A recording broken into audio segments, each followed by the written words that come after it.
রাধে রাধে বন্ধুরা, আশা করি তোমরা সবাই ভালো আছো। আমিও ভালো আছি। আজ দারুণ স্বাদের বোয়াল মাছের রেসিপি করব। বোয়াল মাছের কোপ্তাকারি খেতে অসাধারণ হয়। একবার খেলে বারবার করে খাবে এই বোয়াল মাছের কোপ্তাকারি। খেলে মনেই হবে না যে এটা মাছ খাচ্ছি, মনে হবে এটা মাংস দিয়ে করা হয়েছে। এতটাই টেস্টি হয় বন্ধুরা। একবার অবশ্যই এই বোয়াল মাছের কোপ্তাকারি করে খাওয়ার অনুরোধ রইল। আমি মাছ ভালো করে ধুয়ে নিয়েছি। এখানে আমি 5 পিস মাছ নিয়েছি আর মাছগুলো জলের মধ্যে লবণ দিয়ে ভালো করে সেদ্ধ করে নিলাম। বন্ধুরা, মাছগুলো ভালো করে সেদ্ধ করে নিয়ে আমি নামিয়ে নিচ্ছি।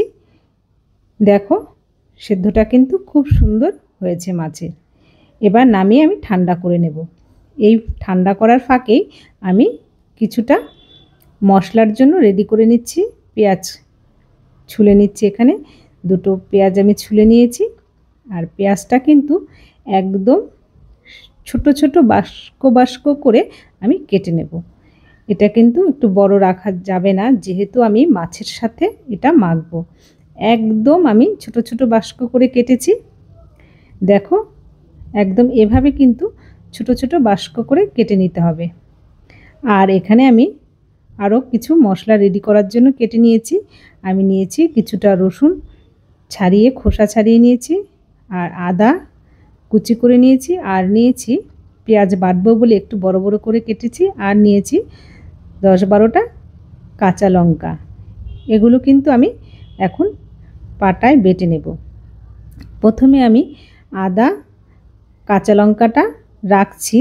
তা কাঁচা লঙ্কা আদাটা কিন্তু আগে বেটে নিতে হবে, তা না হলে পেঁয়াজ আর রসুনটা একটু পিচ্ছিল। তাই আদা কাঁচা লঙ্কাটা আগে বেটে নিলে বাটাটা কিন্তু খুব সুন্দর হবে। এভাবে আমি আদা কাঁচা লঙ্কাটা আগে বেটে নিয়ে তারপর রসুনটা আদা কাঁচা লঙ্কার সাথে বেটে নেব। আর এদিকে তোমাদের একটা জিনিস দেখাচ্ছি। আমার বাড়িতে কিছু অতিথি আসে প্রতিদিন। এর মধ্যে কাঠবিড়ালি একজন। তা কাঠবিড়ালিকে সকালে রুটি দেওয়া হয়, রুটি খেতে চলে আসে প্রতিদিন। এই একটাই কাঠবিড়ালি আসে। আর এ ফাঁকে কিন্তু আমার আদা কাঁচা লঙ্কা রসুনটা বাটা হয়ে গেছে।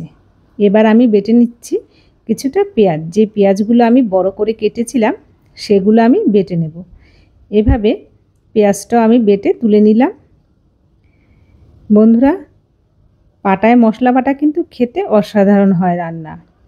আর মাছগুলো এ ফাঁকে আমার অনেকটাই ঠান্ডা হয়ে গেছে। এবার মাছগুলো আমি কাটা ছাড়িয়ে নেব।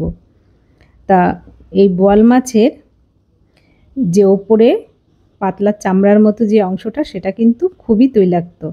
এই অংশটা কিন্তু আমি নেব না, এটা আমি ছাড়িয়ে রেখে দিচ্ছি। আর বোয়াল মাছে কিন্তু খুব ছোট ছোট কাটা কম, একটু বড় বড় কাটা, আর কাটাগুলো খুব শক্ত হয়। খুব সহজেই এই মাছের কাটা ছাড়ানো হয়ে যায়, যেহেতু এই মাছে অনেক ছোট ছোট কাটা কম থাকে। আমি মাছের কাটাগুলো কিন্তু খুব সুন্দর করে ছাড়িয়ে নিচ্ছি। আর সব ছাড়ানোর পরেও একটু ভালো করে দেখে নিতে হবে যেন একটা কাটাও না থাকে। এভাবে কিন্তু কাটাগুলো ছাড়িয়ে নিতে হবে। আর এই যে পাতলা যে চামড়ার মতো রয়েছে ওপরে, সেটা কিন্তু আমি ছাড়িয়ে সাইডে রেখে দিলাম। এটা দিয়ে কিন্তু বড়া খেতে অসাধারণ লাগে বন্ধুরা। আর একটা অতিথি আমি দেখাচ্ছি। এই 2জন অতিথিও আমাদের বাড়িতে প্রতিদিন সকালে আসে। এরাও কিন্তু রুটি খেতেই আসে। এদের আবার অন্য কোনো খাবার দিলে এরা খাবে না, এরা প্রতিদিন রুটি খাবে। এদের জন্য রাতে আমার একটা করে রুটি বেশি করে রেখে দিতে হয়। সকাল হলেই এদের যদি একটু দেরি হয় রুটি দিতে, তাহলে একদম সোজা ঘরে ঢুকে কিচিরমিচির করে। আর রুটি দিলে এরা বাইরে এসে খায়, খেয়ে আবার নিজেরাও অনেক সময় খুনসুটি করে। বেশ ভালো লাগে দেখতে। এদিকে মাছগুলো আমার সব কাটা বাছা হয়ে গেছে। দেখো, খুব সুন্দর করে বেছে নিয়েছি। এর মধ্যে দিয়ে দিলাম যে একদম ছোট করে কেটে নিয়েছিলাম পেঁয়াজ।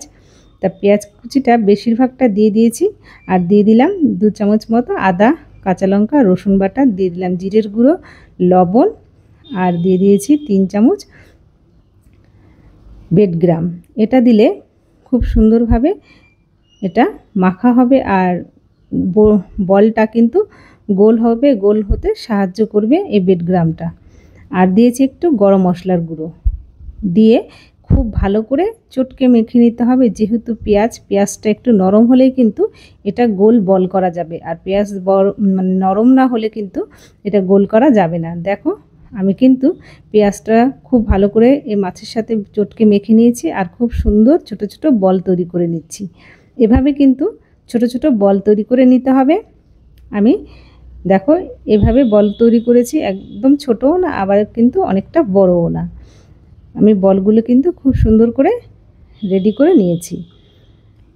আর এভাবে বল নিয়ে রেডি করে নিয়ে ভেজে নিতে হবে। আর আস্তে আস্তে করে আমি সবগুলো বলই রেডি করে নিয়েছি। আর এই তরকারিতে কিন্তু একটু টমেটো দেবো, তাই পাটায় টমেটোটাও রেখে দিয়েছি, তা বাটা হয়নি। এগুলো ভাজার ফাঁকে ফাঁকে আমি টমেটোটাও বেটে নেব। আর এই ভাজাটা কিন্তু খুব মানে কড়া করে ভাজা যাবে না, একটু হালকা করে ভাজতে হবে। আর আঁচটা যেটা কাঠের আঁচটা কিন্তু একটু অল্প দিতে হবে, অল্প দিয়ে ভাজতে হবে একটু সময় ধরে। খুব বেশি কাঠের আগুনটা হলে কিন্তু এটা পুড়ে যাবে, আর ওপর থেকে পুড়ে যাবে, ভেতর থেকে কিন্তু ভালো ভাজা হবে না। দেখো আমি কিন্তু সবগুলো এক রকম করে ভেজে নিলাম। আর ওই তেলে আরেকটু তেল দিয়ে দিলাম পেঁয়াজ কুচিটা কিন্তু খুব ভালো করে একটু ভেজে নিয়েছি। তারপরে দিয়ে দিয়েছি আদা, লঙ্কা আর রসুন বাটা দিয়ে একটু ভালো করে আমি কষিয়ে নেব। আর পেঁয়াজ বাটাটাও কিন্তু পেঁয়াজ কুচি ভাজার একটু পরেই পেঁয়াজ বাটাটা দিয়ে কষিয়ে নিয়ে তারপরে আদা কাঁচা লঙ্কা বাটাটা দিয়েছি একটু জল আর স্বাদমতো লবণ, হলুদ গুঁড়ো দিয়ে কাশ্মীরি লঙ্কা গুঁড়ো দিয়ে ভালো করে কষিয়েছি। একটু তেল ছেড়ে দেওয়ার পর দিয়ে দিলাম যে টমেটোটা বেটেছি পাটায়, টমেটো বাটাটা দিয়ে আরও একটু ভালো করে কষিয়ে নিয়েছি। কষানোর পর দিয়ে দিয়েছি টক দইটা কিন্তু একটু ভালো করে ফেটিয়ে রেখেছিলাম। আর যেহেতু উনুনে অনেকটা আঁচ ছিল, তাই কড়াইটা কিন্তু আমি একটু উঁচুতে ধরে নিয়েছিলাম, যাতে দই দেওয়ার পর একদম আগুনের তাপটা অনেকটা না লাগে, তাহলে দইটা কেটে যেতে পারে, তাই একটু উঁচু করে ধরে নিয়েছিলাম। দইটাও কিন্তু খুব সুন্দর কষানো হয়েছে। একটু চিনি দিয়েছি টেস্টের ব্যালেন্সের জন্য, দিয়ে জল দিয়ে ঢেকে দিয়েছি। ঝোলটা যখন খুব ভালো করে ফুটে উঠেছে, এবার ওই যে মাছের বলগুলো তৈরি করেছিলাম, বলগুলো দিয়ে একটু নেড়েচেড়ে ঢেকে দিলাম। ঢেকে আরও ফুটিয়ে নিয়েছি কিছুটা সময়। বন্ধুরা একটু গাঢ় গাঢ় করে রেখে নিয়েছি আমি। একটু ভালো করে ফুটিয়ে নিলে খেতেও কিন্তু খুব সুন্দর হয়। দেখো কত সুন্দর হয়েছে দেখতে। নামিয়ে নিলাম। খেতেও কিন্তু অসাধারণ হয়েছে। খেয়ে বুঝতেই পারবে না এটা মাংস দিয়ে হয়েছে না মাছ দিয়ে হয়েছে। তোমাদের কেমন লাগলো অবশ্যই রেসিপিটা জানাবে, আর করে খাওয়ার অনুরোধ রইল। লাইক করো বন্ধুরা।